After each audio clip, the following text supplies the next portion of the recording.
ஆன்மீக நண்பர்களுக்கு இனிய வணக்கம். இது பத்ரகாளி அம்மன் ஆன்மீக பயிற்சி மையம். இதுதான் நம்ம கோவில். இது கோவிலுடைய முன்புறம். இது தமிழ்நாடு திருவள்ளூர் மாவட்டம் ஆண்டார்குப்பம் முருகன் கோவில் போகிற வழியில் இந்த பஸ் ஸ்டாண்ட்லேருந்து ஒரு 10 வீடு தள்ளி இருக்குது. சிறுவாபுரி முருகன் கோவிலுக்கு ரொம்ப அருகில் இருக்குது. இப்போ என்ன இன்னைக்கு பார்க்க போகிறோம் அப்படின்னு சொன்னால், நம்ம இந்த எல்லாருக்குமே பார்த்தீங்கன்னா இந்த தாயத்து போடுவாங்க. நீங்கள் எல்லாம் பார்த்துருப்பீங்க. நம்ம உடம்பு சரியில்லை, தொழில் வளர்ச்சி தாயத்து, செய்வின பிரச்சனை தாயத்து, திருமணம் ஆகாதவங்களுக்கு திருமணம் ஆகிறதுக்கு, அப்புறமா குழந்தை பேர் இல்லாதவங்களுக்கு குழந்தை பேர், அப்படின்னு எல்லாத்துக்குமே பார்த்தீங்கன்னா முக்கியமானது இந்த தாயத்து தான். ஸோ இது எல்லாருக்குமே தெரியும். நீ ரொம்ப முக்கியம் இன்ட்ரெஸ்டிங்கான ஒரு விஷயத்தை பற்றி பார்க்க போகிறோம், இந்த தாயத்து. இப்போ இந்த தாயத்தில் நம்ம எல்லாருக்கும் தெரியும் ஒரு தகடு இருக்குது. இந்த தகடு உங்களுக்கு எக்ஸாம்பிளுக்காக காட்டுறேன். இது எம்டி தகடு தான். என்ன விஷயம் பண்ணுறாங்க அப்படின்னு பார்த்தீங்கன்னா, இந்த தாயத்தை எப்படி சுத்தணுன்னு நிறைய பேருக்கு தெரியறதில்லை. தாயத்தை எப்படின்னா இப்படி மடிக்கணுமா, சுத்தணுமா, கீழேருந்து மேலே சுத்தணுமா, சைட்லேருந்து சுத்தணுமா, மேலேருந்து கீழே சுத்தணுமான்றதே தெரியறதில்லை. சொல்கிறேன். இப்போ இப்படிதான் நம்ம எப்பவுமே பார்த்துருப்பீங்க, பந்தன கோடு போட்டிருப்போம். கம்ப்ளீட்டாக 4 பக்கம் 4 பாக்ஸ் போட்டே ஆகணும். போட்டதுக்கப்புறம் சுற்றி பண்ணுற முறைகள்லாம் எல்லா வீடியோவில் பார்த்துருக்குறோம். இதுதான் மேல் பக்கம் அப்படின்றது நம்மளுக்கு ஒரு அடையாளம் தெரியணும். என்ன பண்ணணும் அப்படின்னா, இந்த தாயத்தை எல்லாம் வேலை 11 நாள் 21 நாள் 51 நாள் பூஜை முடிஞ்சதுக்கப்புறமா ஊதுவத்தி எடுத்துக்கணும். ஊதுவத்தி எடுத்துட்டு இப்படி மேலே, இப்போ இதான் மேல் பக்கத்துலேருந்து கீழ் நோக்கி உருட்டணும். இது ரொம்ப முக்கியமான சூட்சமம். யாரும் சொல்லி கொடுக்கறது கிடையாது. செய்கிற வேலையை சிறப்பாக செய்யுங்க, கரெக்டாக செய்யுங்க. உபாசனை பண்ணாமல் பண்ணாதீங்க.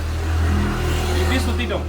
இப்படி சுற்றினதுக்கு அப்புறமா இந்த தாயத்தை எடுத்துக்கிறோம். இந்த தாயத்துக்கு அப்புறம் எப்பவுமே தாயத்தை போடும்போது சாமி கிட்ட விளக்கு எரிஞ்சிட்டு இருக்கணும். ஊதுவத்தி 2 எப்பவுமே எரிஞ்சிட்டே இருக்கணும். அதாவது ஊதுவத்தி கொளுத்தி வச்சு தான் செய்யணும். இங்கே நாங்கள் எப்படி இந்த பொருள்லாம் இதில் என்ன போடுறோன்றது உங்களுக்கு காட்டுறதுக்காக சொல்கிறேன்.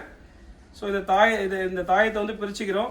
பிரித்து முடிச்சதுக்கப்புறம் இந்த ஊதுவத்தி எரிஞ்சிட்டே இருக்கு இல்லையா, ரொம்ப முக்கியம். இந்த பொருளுமே தீட்டுப்பட்டிருக்கும். இதை சுத்தி பண்ணணும். எப்படின்னா, இந்த ஊதுவத்தி எரிஞ்சிட்டே இருக்கு இல்லையா, இந்த ஊதுவத்தியில் இப்படி காமிச்சிடணும். இப்படி காமிச்சோன்னா இது சுத்தமாயிடும். இது சுத்தமானதுக்கு அப்புறமா, அதாவது ஆக்சுவலாக இது இங்கே இருக்கும் இல்லையா, இப்போ நம்ம இதை ஏற்கனவே இதை சுற்றி இருக்கோம். இது உள்ள இதை போட்டுரும். போட்டு முடிச்சதுக்கு அப்புறமா நிறைய பேர் என்ன பண்றாங்கன்னா, அப்படியே தாயத்தை மூடி கயிறு கட்டி கொடுத்துறாங்க. இது அது மாதிரி கொடுக்கக்கூடாது. இப்போ நம்ம செஞ்சிருக்கிற விஷயம் 80% தான். 100% வேலை செய்யணும்னா இந்த தாயத்தில் அடைக்கும் பொருள், அந்த தாயத்தில் அடைக்கிற பொருள் ரொம்ப முக்கியமானது. 4 பொருட்கள் என்ன அப்படின்னு பார்த்தீங்கன்னா, குக்கில், இலவம் பிசின், பச்சை கற்பூரம், வெள்ளை குங்குலியம். இந்த 4ம் அது 4ம் நம்ம வாங்க ஃபர்ஸ்ட் சம இடம் எடுத்துக்கணும். ஆனால் அதை போடும்போது, அதை மிக்ஸ் பண்ணி போடும்போது ஒவ்வொன்றும் ஒரு அளவு இருக்கு. அந்த அளவுகள் சொல்லப்படுவது இல்லை. ஏன்னா அதை எல்லாமே குருவோட உபாசனை இல்லாமல் பண்ணும்போது தப்பு ஆகிடும். இப்போ நாங்கள் உங்களுக்கு எக்ஸாம்பிள் காட்டுறதுக்காக வச்சிருக்கிறோம். இதில் ரொம்ப கஷ்டமானதே பார்த்தீங்கன்னா குக்கில் தான். இருக்கு பாருங்க, இது ரொம்ப கஷ்டப்பட்டு இடிச்சிருக்கிறோம். இது ரொம்ப இன்னொரு முக்கியமான விஷயம். இது இடிக்கவே முடியாது, அவ்வளோ கஷ்டம். இது ஒரு செக்க மாதிரி இருக்கும். இது நார்மலா இரும்பு பட்டா வேலை செய்யாது. இரும்புல பண்ணக்கூடாது. ஐயா அதை பார்க்க இரும்பு மாதிரியே இருக்குன்னா இது இரும்பு கிடையாது. இது மண் இரும்புன்னு சொல்லுவாங்க. இது பிரத்யேகமா மண்ணில் அந்த மெட்டல்லாம் இது பண்ணாங்களே, அந்த மண் இரும்புன்னு சொல்லுவாங்க. இது அயன் மெட்டல், அதாவது மண் இரும்பு. இது போட்டு நல்லா இடிக்கணும். இது இடிக்கக்கூடிய நாள் பார்த்தீங்கன்னா அமாவாசை நாளில் மட்டும்தான் இடிக்கணும். மற்ற நாளில் இடிச்சா வேலை செய்யாது. இதை போட்டுட்டு இப்போ பார்த்தீங்கன்னா ரொம்ப நீங்கள் ஒரு 6 பேர் வரும். இது வீடியோவில் உங்களுக்கு அது தெரிய தேவையில்லை. 6 பேரை மாற்றி இடிச்சுட்டு இருக்கிறோம். அமாவாசை நானே இது இடிச்சிடணும். இதுதான் இருக்கிறதுல ரொம்ப கஷ்டம். இது மிக்சிலாம் போட்டுலாம் ஆட்ட முடியாது. கம்ப்ளீட்டாக இடிச்சு இது உங்களுக்கு தெரியுதா, இப்படி தான் இருக்கும். இது என்ன பண்ணணும்னா, இடிச்சு இந்த மாதிரி சின்னதாக ஆக்கியிருக்கிறோம். கையெல்லாம் வலிக்கும். இது இடிக்கிறதுக்கு 5-6 மணி நேரம் ஆகும். இது மட்டும் இடிக்கிறதுக்கு. இதுதான் குக்கில். இதுக்கப்புறமா இது பார்த்தீங்கன்னா இலவம் பிசின்.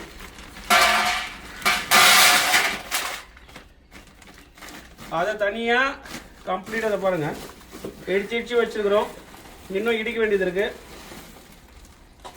எல்லாத்தையும் இடித்து ரொம்ப பவுடர் மாதிரி ஆக்கிடணும்.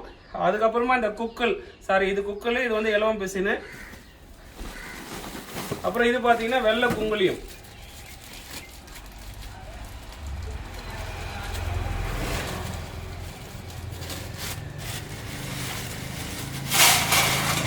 இது ஓரளவுக்கு ஈஸியாக இடிச்சிடலாம். அப்புறம் பார்த்தீங்கன்னா ரொம்ப முக்கியமானது பச்சை கற்பூரம் இருக்கு. இது பச்சை கற்பூரம் சும்மா திருச்சாவே இது கடைசி ஆப்ஷனாக வச்சுக்கணும். இதெல்லாம் முடிச்சதுக்கு அப்புறமா எது எந்தெந்த அளவு போடணும்னு இந்த சின்ன எடை மிஷின் இருக்கு இல்லையா, இது நம்ம எப்பவுமே அதை வச்சுப்போம். எந்தெந்த பொருள் எந்தெந்த அளவு இருக்குன்னு ஒரு குவான்டிட்டி இருக்கு. அது வந்து குருநாதர் சொன்னதை யாருக்கும் சொல்றதுக்கு இல்லை, அதுல சூட்சமம் இருக்கு. ஸோ இடிக்கும் போது மட்டும் இது இடிச்சு, இதுல முக்கியமான விஷயம் பாத்தீங்கன்னா, இதுல போட்டு நாங்க இதை இடிக்க இடிக்க